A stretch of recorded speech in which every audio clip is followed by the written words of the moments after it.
រៀបសួរប្រិយមិត្តបងប្អូនចាមកឃ្លានខ្លាំងណាបងប្អូនកាលនៅខ្មែរចង់ធ្វើញ៉ាំខ្លួនឯងដែរប៉ុន្តែ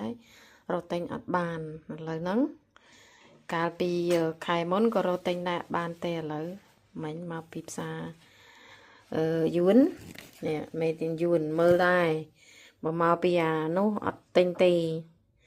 ថ្មីត្បិតតាយួនក៏មិនល្អប្រហែលប៉ុន្តែណាស់ឲ្យចោះយ៉ាងហោចណាស់ក៏នៅតែមិត្តភាពចាអញ្ចឹងចាំមើលតើរសជាតិបែបណាឥឡូវចាប់ដើមបកចាប់មើលដៃអត់អត់នៅខ្ទិះមកចាឥឡូវmìnhនៅកកចាំមើលណាចាំខ្ញុំធ្វើបាច់ឆ្ងាញ់ឆ្ងាញ់មើលឆ្ងាញ់ទេ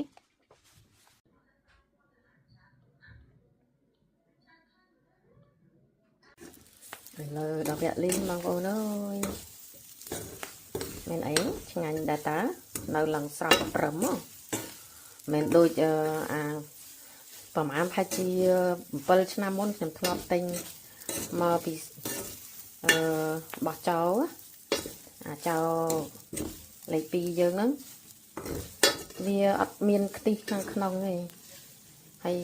ស្កកស្ងួតបែបនេះអត់ទេដូចនៅគឺថាឆ្ងាញ់ហ្មងចាគឺវានៅស្រស់ហើយខ្ទិះខាងក្នុងនៅទាំងអស់ហើយបងប្អូនទៅមែនណាអញ្ចឹងក្លុកទៅ